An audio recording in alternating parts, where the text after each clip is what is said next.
Hello friends, welcome back to my YouTube channel Hariom nursing point. तो आज हम start करने वाले हैं bio chemistry BSc nursing second semester. तो आपका इस सब्जेक्ट का एग्जाम होता है। इसमें एक और सब्जेक्ट होती है न्यूट्रिशन एंड बायोकेमिस्ट्री, इन दोनों का मिला के एक ही एग्जाम आता है आपका। वो 75 नंबर का होता है। तो आप आज से हम डिस्कस करने वाले हैं बायोकेमिस्ट्री के बारे में। तो आज हम डिस्कस करेंगे इंट्रोडक्शन ऑफ बायोकेमिस्ट्री। बायोकेमिस्ट्री के इंट्रोडक्शन के बारे में आज हम डिस्कस करने वाले हैं। तो सबसे पहला चैप्टर तो इसमें कार्बोहाइड्रेट्स आता है। बट हम सबसे पहले इसका इंट्रोडक्शन पढ़ेंगे। इसमें पता चलेगा हमको कि बायोकेमिस्ट्री का नर्सिंग में यूज क्या होता है, इसलिए हम बायोकेमिस्ट्री को पढ़ते हैं नर्सिंग में। और ये एमबीबीएस में भी होता है। और हम पढ़ेंगे नर्सिंग में इसका क्या यूज होता है। सबसे पहले हम चैप्टर का नाम डालते हैं। और आपको इस लेक्चर के साथ साथ नोट्स भी बनाने हैं मेरे साथ साथ। और आपको ये भी हेल्प रहेगी कि नोट्स भी बनते रहेंगे, आपके हैंड रिटन नोट्स बन जाएंगे आपके। तो आप साथ साथ नोट्स बनाते रहना, ये आपके लिए बहुत अच्छा मौका है नोट्स बनाने का और पढ़ने का। फ्री में पढ़ाई की जा रही है यहाँ पर। ओके, तो हम पहला आज डिस्कस करेंगे इंट्रोडक्शन ऑफ बायो केमिस्ट्री। सबसे पहले चैप्टर का नाम डालते हैं।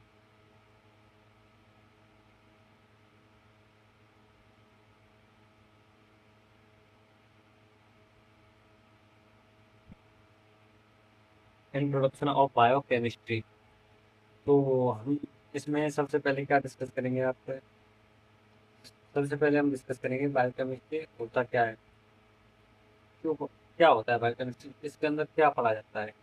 बायोकेमिस्ट्री होता है हमारे अंदर जो केमिकल प्रोसेस होते हैं ना, जो भी लिविंग ऑर्गेनिज्म होते हैं, जैसे हम इंसान हुए और भी जैसे कोई भी और एनिमल्स हुए और पेड़ पौधे हुए, उनमें भी लिविंग ऑर्गेनिज्म केमिकल प्रोसेस होते हैं, तो उनकी स्टडी भी बायोकेमिस्ट्री कहलाती है। तो हम सबसे पहले इसकी डेफिनेशन के बारे में बात करेंगे, बायोकेमिस्ट्री की डेफिनेशन क्या होती है। डेफिनेशन ऑफ बायोकेमिस्ट्री, आपको साथ साथ नोट्स बनाने हैं मेरे साथ।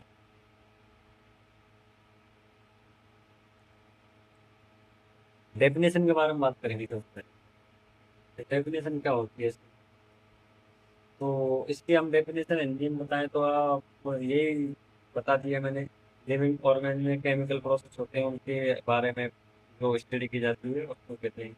अब हम आपको नोट्स अच्छी तरह से बनवाएंगे कैसे, बिल्कुल इंग्लिश में जो है आपको एग्जाम में लिख के आनी वही आपको डेफिनेशन लिखाई जाएगी अभी। तो biochemistry is study of chemical process. Biochemistry is study of, biochemistry is study of chemical process,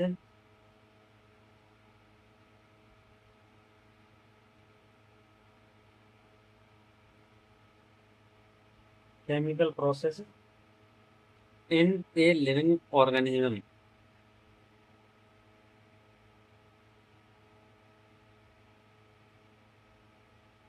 okay, तो ये आपकी डेफिनेशन हो गई। और इसी को हम कह सकते हैं हम biological chemistry, also known as biochemistry, क्या कहते हैं, बायोलॉजिकल केमिस्ट्री। आप ये पॉइंट भी आपने एग्जाम में ऐड करके आ सकते हो।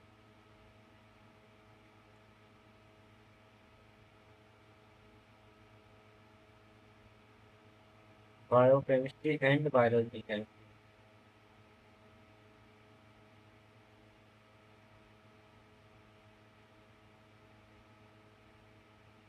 ओके, तो जैसे हम बायोकेमिस्ट्री में एग्जाम्पल लेते हैं, एग्जाम्पल क्या हो सकता है इसका। तो जैसे हम खाना खाते हैं, तो हमको खाना कैसे हमको एनर्जी प्रोवाइड करता है उसकी स्टडी की जाती है बायोकेमिस्ट्री। एक एग्जाम्पल लिख सकते हैं हम, how food is providing energy.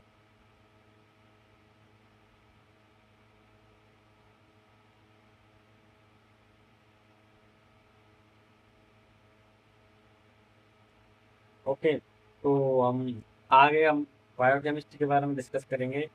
इसकी डेफिनेशन हमने देख ली है। अब हम इसका इम्पोर्टेंस के बारे में चर्चा करते हैं कि इम्पोर्टेंस क्या है बायोकेमिस्ट्री, नर्सिंग में इम्पोर्टेंस क्या है बायोकेमिस्ट्री, बायोकेमिस्ट्री हमारे लिए क्यों इम्पोर्टेंट है। सबसे पहले हम इम्पोर्टेंस की चर्चा करते हैं। तो इम्पोर्टेंस मतलब सिग्निफिकेंस भी कह सकते हैं इसको, significance महत्व है, इम्पोर्टेंस में महत्व है। तो हम अब अगली हेडिंग डालेंगे, importance and significance of biochemistry in nursing. Importance भी कह सकते हैं और सिग्निफिकेंस, तो हम लिख सकते हैं यहाँ पर सिग्निफिकेंस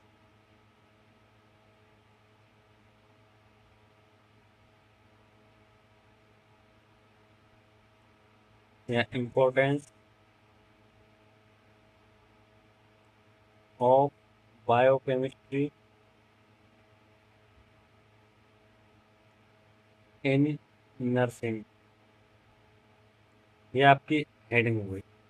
तो इसमें हम डिस्कस अब करने वाले हैं आपके इम्पोर्टेंस की। तो क्या क्या इम्पोर्टेंस होती है नर्सिंग में बायोकेमिस्ट्री की। तो सबसे पहले पॉइंट आता है कि ये हमें डिजीज को समझने में हेल्प करता है। बायोकेमिस्ट्री सब्जेक्ट है जो हमको डिजीज को समझने में हेल्प करता है। सबसे पहले हम पॉइंट डाल देंगे, help in understanding of disease, disease को समझने में हेल्प करता है, बीमारी हो जाए उसको समझने में हेल्प करता है। Help in understanding about disease, disease के बारे में। ओके, और आपका दूसरा पॉइंट हो जाएगा यहाँ पर, आप दूसरा पॉइंट बता सकते हैं जैसे लेबोरे लेबोरेटरी होती है, जैसे लैब होती है आपकी, तो उसमें रिपोर्ट्स को इंटरप्रेट करते हैं, मतलब समझने में हेल्प करती है। बायोकेमिस्ट्री नहीं जानते हो तो आप बता भी नहीं सकते हो रिपोर्ट में क्या है क्या नहीं है। और जांच भी आपके टेस्ट भी होते हैं जो बायोकेमिस्ट्री की हेल्प से होते हैं। Help in interpret of reports, laboratory report,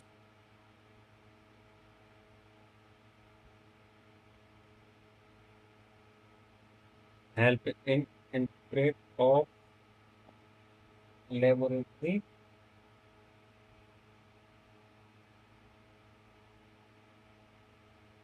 writing थोड़ी गंदी होती है, इसको हम सही करेंगे अगली बार। और आपका जो भी दवाई है उनका यूज होता है उनको समझने में हेल्प करता है। Help in understanding in drug action, जैसे दवाई कैसे वर्क करती है उसको भी ये हेल्प करता है।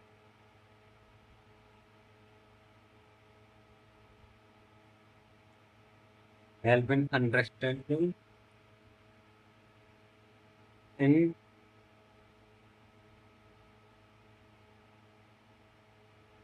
Drug action.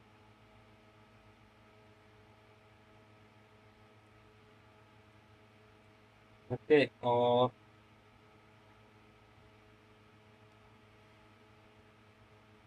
और आपका न्यूट्रिशन और मेटाबॉलिज्म को समझने में भी हेल्प करता है।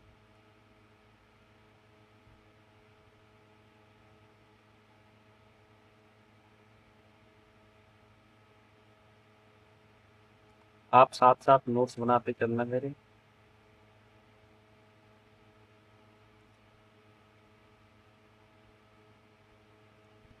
Help in understanding of nutrition and metabolism of me,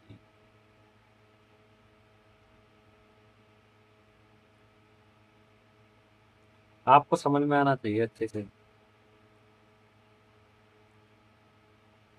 मेरा उद्देश्य है आपको समझाना। आप एग्जाम में तो अपने आप बना के भी लिख के आ सकते हो, सबसे इम्पोर्टेंट है समझ में आना। अगर एक बार चीज़ समझ में आ गई तो आप उसको एग्जाम में बहुत अच्छे तरीके से लिख के आ सकते हो। अगर आपको समझ में नहीं आई तो आप नहीं लिख के आ सकते हो। और हम एक जनरल पॉइंट ले लेते हैं इसमें इंट्रोडक्शन। इसमें हो जाएगा आपका पेशेंट केयर को इम्प्रूव करना है, improve of care, patient care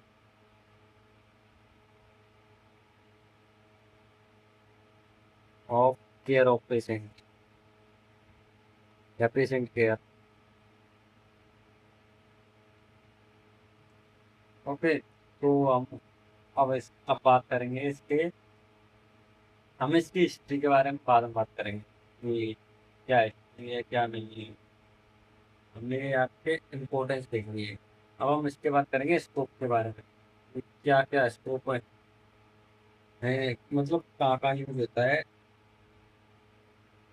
biochemistry का। आपका स्कोप ऑफ बायोकेमिस्ट्री के बारे में हम डिस्कस करने वाले हैं।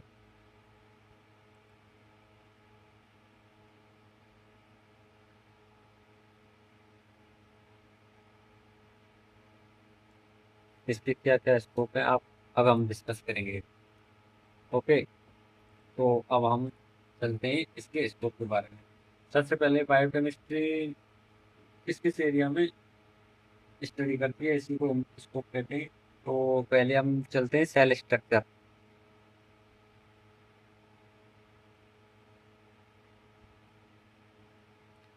जो बायोकेमिस्ट्री होती है जो सेल के केमिकल कंपोनेंट्स का स्टडी करती है। जैसे केमिकल कंपोनेंट्स होते हैं जो सेल के, इनके बारे में बायोकेमिस्ट्री स्टडी करती है। जैसे डीएनए कैसे डीएनए कैसे बनता है और उससे कैसे हमारे कैरेक्टर डिफाइन होते हैं डीएनए से।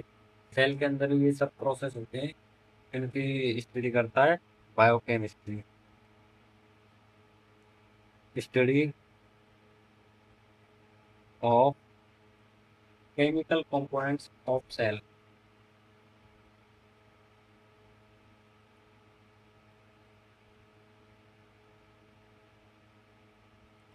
Of cell. ओके, और आपका दूसरा हो जाएगा, और ये इसका दूसरा स्कोप हो सकता है आपका मेटाबॉलिज्म हो जाएगा।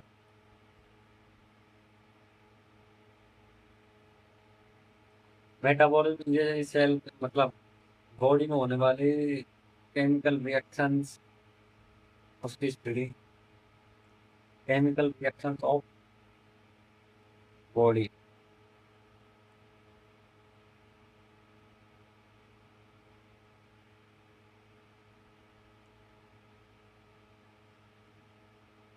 ह्यूमन बॉडी लिख सकते हैं हम, ह्यूमन ह्यूमन के बारे में डिस्कस करते हैं तो। ओके, और आपका हो जाएगा न्यूट्रिशन। जैसे फूड न्यूट्रिशन में हेल्प करता है, जैसे कि हमको किस चीज़ से कितना न्यूट्रिशन मिल सकता है, कितना एनर्जी चाहिए होती है हमको, जैसे हमें कितना एक दिन में कितनी डाइट लेनी चाहिए, उसके बारे में हमें बायोकेमिस्ट्री से ही पता चलता है। न्यूट्रिशन के बारे में देख सकते हैं हम, food nutrients, study of food nutrients of food nutrients. Okay, और आपका फोर्थ पॉइंट हो जाएगा ये एंजाइम्स की भी स्टडी करता है। हाँ, जेनेटिक भी स्टडी हो सकता है, और क्या सकता है, हार्मोन्स। तो हम लिख सकते हैं, चौथा पॉइंट लिख सकते हैं हम जेनेटिक्स। जेनेटिक्स में क्या, डीएनए और आरएनए की study, study of DNA and RNA.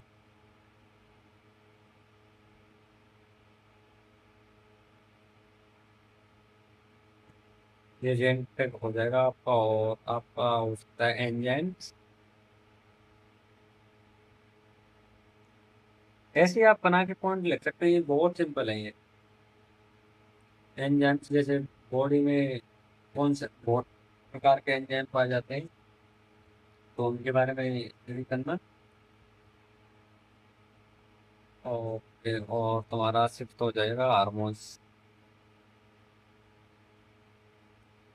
Enzymes में हम क्या लिख सकते हैं, एंजाइम्स लिख सकते हैं बॉडी के बायोलॉजिकल कैटलिस्ट, यही लिख सकते हैं। तो biological catalyst of human body. Okay, और आप हार्मोन्स के बारे में लिख सकते हैं, केमिकल मैसेंजर्स कह सकते हैं हम इनको, केमिकल मैसेंजर। अब यहाँ पर आप स्टडी ऑफ लगा सकते हैं, यहाँ पर भी स्टडी ऑफ लगा सकते हैं, ठीक है सामने। अब हम बात करेंगे, अब हमने स्कोप देख लिया, इंपॉर्टेंस देख लिया, इसके बाद हम डिस्कस करेंगे, किस टॉपिक पर डिस्कस करेंगे बताओ। हम डिस्कस करते हैं बायोकेमिस्ट्री की ब्रांच पर, कौन कौन सी इसकी ब्रांच है उसके ऊपर हम डिस्कस करते हैं, ब्रांच ऑफ बायोकेमिस्ट्री। तो हम दूसरा पेज पर डिस्कस करेंगे ब्रांचेज ऑफ बायोकेमिस्ट्री। आप हमारे साथ साथ नोट्स बनाते चलना, बहुत अच्छे नोट्स प्रोवाइड किए जा रहे हैं आपको। Branches of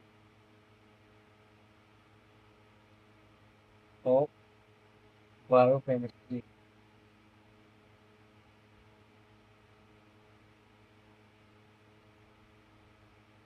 branches of biochemistry. तो हम सबसे पहली ब्रांच के बारे में बात करेंगे इसकी, हम स्ट्रक्चरल स्ट्रक्चरल बायोकेमिस्ट्री के बारे में बात करें।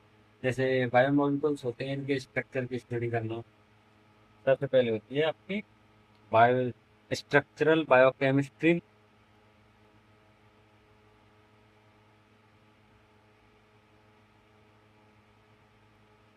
इसमें किसके बारे में हम डिस्कस करेंगे, structure of biomolecules, study of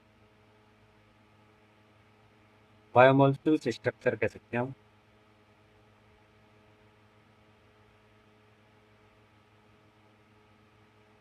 समझ में तो आ रहा होगा, आपको नहीं आ रहा है तो कमेंट में बता देना, अगले लेक्चर में और अच्छे तरीके से समझाएंगे आपको।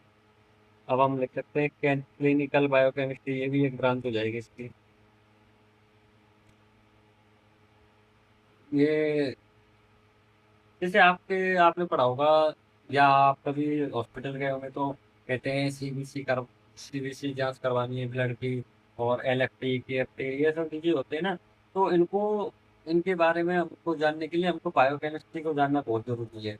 अगर हमको किसी पेशेंट के ने कह दिया कि आपने जांच करवाई है उनमें क्या आया है, तो हमको ये बायोकेमिस्ट्री जानना बहुत जरूरी है। तभी आप बता पाएंगे कि कौन सी डिजीज है, क्या है, क्या बढ़ा है, क्या कम हुआ है, तो उस हिसाब से आप क्लिनिकल बायोकेमिस्ट्री जाननी बहुत जरूरी है। तो हमने इसमें लिख सकते हैं study of disease and laboratory test. हमको पता रहना चाहिए कि कौन सी बीमारी हुई है, हमको सिम्टम्स पता होना चाहिए, अपने अपने भी हो जाए तभी, या आप ड्यूटी तो करोगे भी हॉस्पिटल में, तो तब आपको पता रहना चाहिए study of disease and laboratory test. और आपका तीसरा हम डिस्कस कर सकते हैं मॉलिक्यूलर बायोलॉजी, जेनेटिक्स से रिलेटेड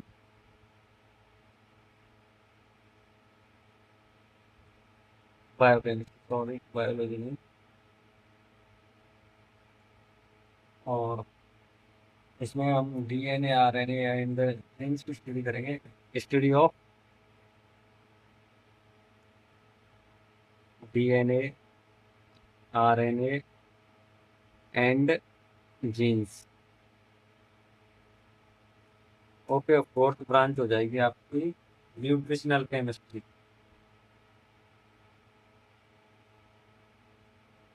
न्यूट्रिशनल बायोकेमिस्ट्री।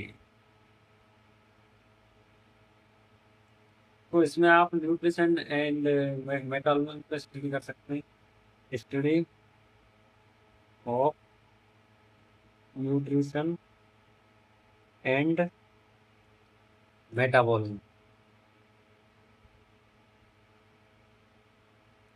न्यूट्रिशन आपकी अलग सब्जेक्ट है कि उसमें आपको पता चलेगा कि आप आपको सोर्स के बारे में पता चलेगा न्यूट्रिशन ब्रांच में, कि आप कहाँ से कितना न्यूट्रिशन प्राप्त कर सकते हो। तो उससे सोर्स के बारे में पता चलता है। ये आपकी अलग सब्जेक्ट है। और हम डिस्कस कर सकते हैं, किस चीज़ पर डिस्कस करें बताओ, इस चैप्टर में अगला कॉन्सेप्ट हम बायोमोलिकुल्स के ऊपर डिस्कस करते हैं, जो केमिकल कंपाउंड्स जो ह्यूमन बॉडी में पाए जाते हैं। तो हम अब ये बताएंगे आपको कि कौन कौन से केमिकल कंपाउंड्स हैं और किस तरीके से उपयोग में आते हैं। तो हम सबसे पहले इसी पर डिस्कस करते हैं, बायोमोलिकुल्स।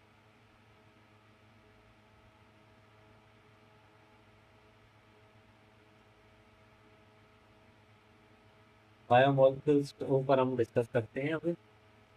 तो इसमें जैसे हमारे अंदर कार्बोहाइड्रेट पाया जाता है, प्रोटीन पाया जाता है, लिपिड पाया जाता है, विटामिन पाए जाते हैं। इनका क्या यूज है, ये हमारे बॉडी के लिए क्यों जरूरी है, ये इसके बारे में हम बायोमोलिक्यूल्स में डिस्कस करते हैं।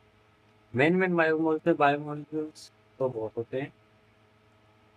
ओके, केमिकल कंपाउंड्स होते हैं which is found in chemical compounds which is found में प्रेजेंट इन ह्यूमन बॉडी। तो मेन मेन बात कर लेते हैं हम। जैसे आपका कार्बोहाइड्रेट हो जाएगा फंक्शन, यहाँ पर आपका बायोमोलिकुल्स नाम हो जाएगा, और आगे हम डिस्कस करेंगे उनके फंक्शन। और यहाँ हम डिस्कस करेंगे इसके सामने फंक्शन। तो सबसे हम पहले बात करते हैं हम कार्बोहाइड्रेट। कार्बोहाइड्रेट क्या काम करता है बॉडी में, ये भी अलग से चैप्टर आएगा। कार्बोहाइड्रेट नेक्स्ट यूनिट है, हम कल से स्टार्ट कर देंगे। तो ये प्रोवाइड करता है क्या, एनर्जी प्रोवाइड करता है हमारे शरीर में। और पूरा चैप्टर आएगा और दूसरा आपका सेकंड चैप्टर प्रोटीन आएगा, उसमें भी हम प्रोटीन के बारे में डिस्कस करेंगे। तो ये मेन मेन आपके बायोमोलिक्यूल्स है।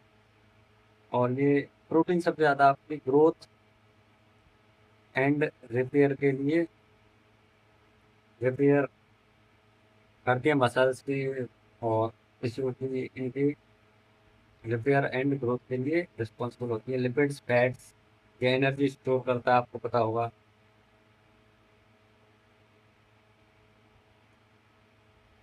ये एनर्जी स्टोर करता है।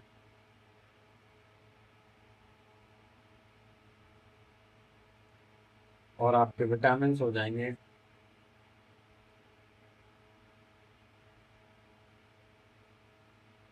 ये आपके बॉडी फंक्शन को रेगुलेट करेंगे, रेगुलेट। और आपके मिनरल्स हो जाएंगे,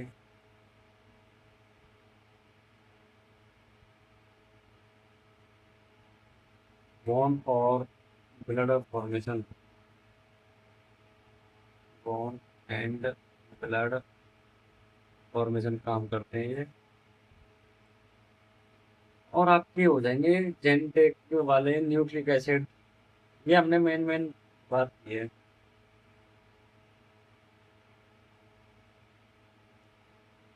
जेनेटिक फॉर्मेशन यूज करते हैं, ये हमने कुछ आपके मेन डिस्कस किए, मेन पॉइंट। मेन बायोमोलिक्यूल्स होते हैं जो, उनके बारे में डिस्कस किया है। तो अभी हम डिस्कस करेंगे हम मेटाबॉलिज्म क्या होता है। बॉडी में होने वाली सभी केमिकल रिएक्शन क्या कहलाती, मेटाबॉलिज्म। ये आपको लिखना है। तो बॉडी में होने वाली सभी रिएक्शन क्या कहलाती, मेटाबॉलिज्म। इसके अंदर आप इसके टाइप आएंगे, एनाबॉलिज्म, कैटाबॉलिज्म, ये दो टाइप हो जाएंगे इसके। तो हम डिस्कस करते हैं मेटाबॉलिज्म पर।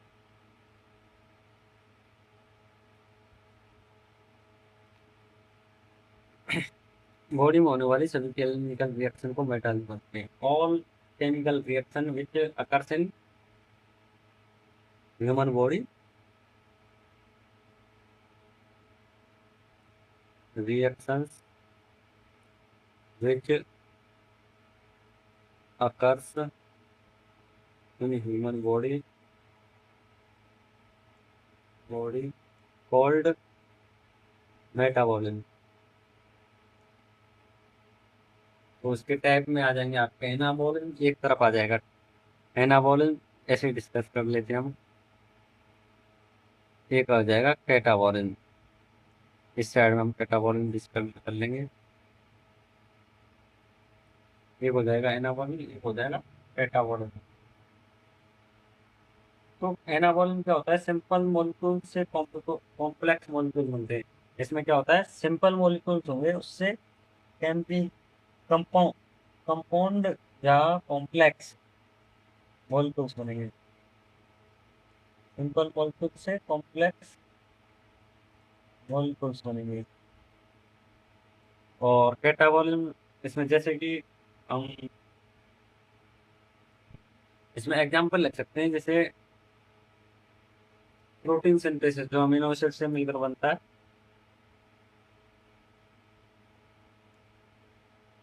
ये पॉलीमर होता है अमीनो एसिड्स का। और आपका इसमें लिख सकते हैं glycogen synthesis, glycogen formation. Okay, तो ग्लाइकोजन फॉर्मेशन लिख सकते हैं हम। और कैटाबॉलिज्म आपका हो जाएगा एक साइड में कॉम्प्लेक्स मॉलिक्यूल्स ब्रेक डाउन होते हैं इसमें। तो हम इसको लिख सकते हैं कॉम्प्लेक्स मॉलिक्यूल्स सिंपल मॉलिक्यूल्स में टूटते हैं।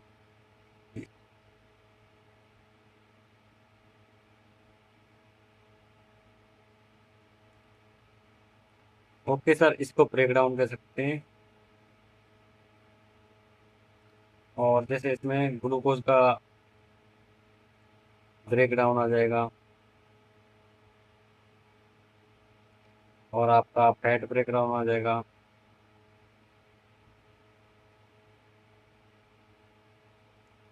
और इसमें क्या होता है कि इसमें अब हम एक और अंतर डिस्कस कर सकते हैं। एनाबॉलिज्म क्या होता है, एनर्जी रिक्वायर्ड होती है जुड़ने के लिए, रिक्वायर्ड होती है, एनर्जी रिक्वायर्ड होती है। और कैटाबॉलिज्म में क्या होता है कि आपकी एनर्जी रिलीज होती है।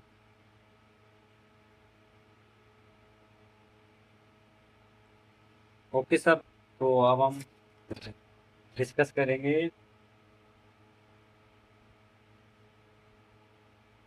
अब हम इस चैप्टर में क्या डिस्कस करेंगे,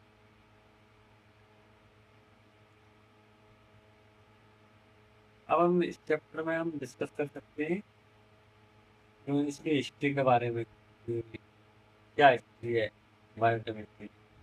थोड़ा बहुत हिस्ट्री के बारे में डिस्कस करते हैं, वैसे हिस्ट्री पूछी नहीं आती है, तो हम इस लेक्चर को यहीं पर समाप्त करते हैं। तो और बताना कमेंट्स में कि कैसा लगा ये चैप्टर। अब हम आगे से चैप्टर स्टार्ट करेंगे आपका कार्बोहाइड्रेट चैप्टर, जो कि बहुत अच्छा चैप्टर है। वहाँ से आएगा पढ़ने में असली मजा बायोकेमिस्ट्री का। बायोकेमिस्ट्री बहुत अच्छी चीज सब्जेक्ट है समझने के लिए, और बहुत अच्छे से बायोकेमिस्ट्री को समझाया जाएगा। और क्लास अच्छी लगी हो तो इसको लाइक करना, अपने दोस्तों के साथ शेयर जरूर करना, और कमेंट जरूर करना।